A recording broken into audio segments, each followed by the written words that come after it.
This is a baton.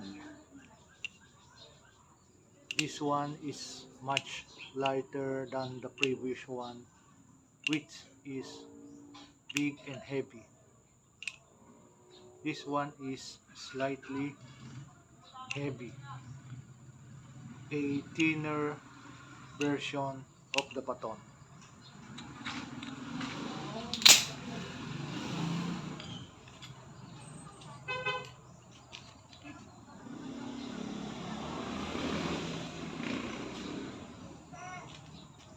This baton is usually used by security guards and some bodyguards and even civilian for street defense protection.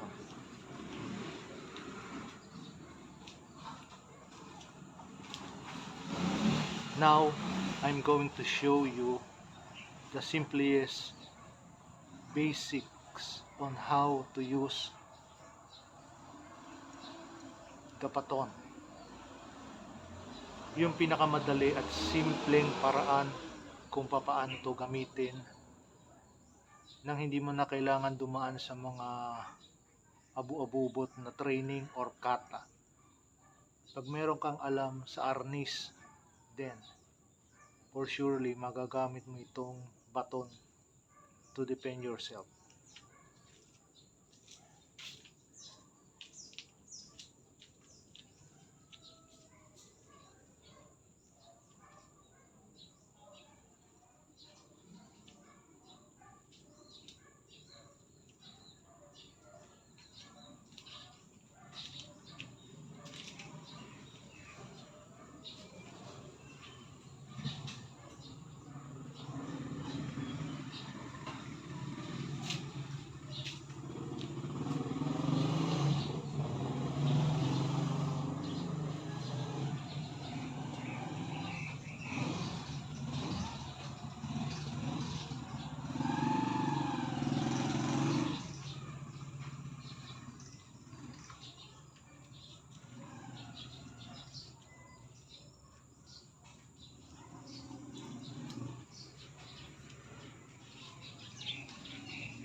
Bale, yan ho ang mga basics kung paano gamitin ang baton or stick guard.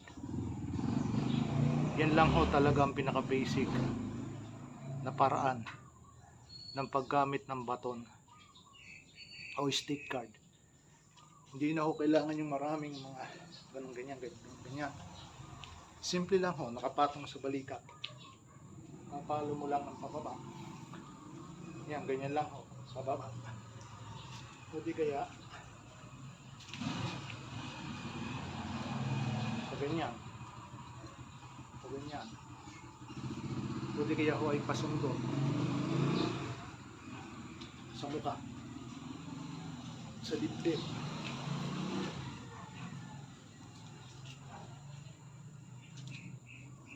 O nakaganyang stance, sabay palo to the head, here, or here, here, here, here, here. Kung sa body naman ho, here, here, here, sa wrist, here, kung saan may hawak na weapon, doon siya papaluin. Sa katawan would be here, here, here, and here. Palong ganyan should be here, here, and the most deadliest of it all, or lethal, is here, sa leeg, sa tenga, kung saan magkakaroon ng bleeding. Pero gagamitin nyo lang yun pag nasa dire o threat ng inyong buhay na kailangan gamitin ninyo, na yung taong kaharap ninyo ay talagang gagawin kayo ng hindi maganda or papatayin. Kailangan lethal na rin ang paggamit nito. Pero kung hindi naman ho, sa mga parte lang ng katawan, para mapasubdue o mapatigil nyo siya sa pag-attack sa inyo.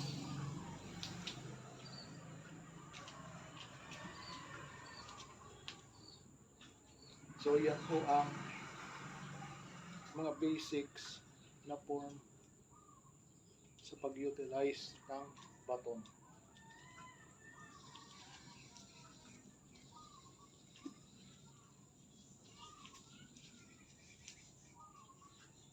Kung papalo naman ho kayo ng pababa, pataas naman, ganyan ho.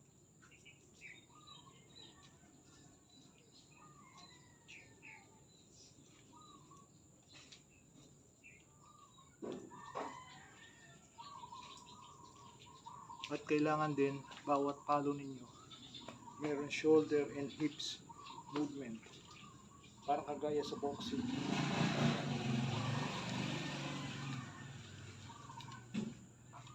At naka-horse stand ng inyong paa para may power ang palo.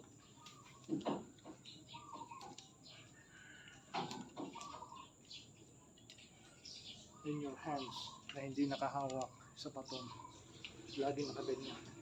Palo, hawi, palo, hawi, palo, hawi.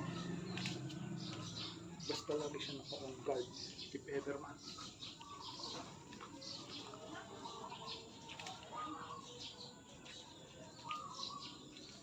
So, basically, yan lang ho ang simplest and basic stand kung paano utilize ang baton. Wala na pong mga iba-iba pang abubot, mga ganun-ganun pa. Just the simplest form.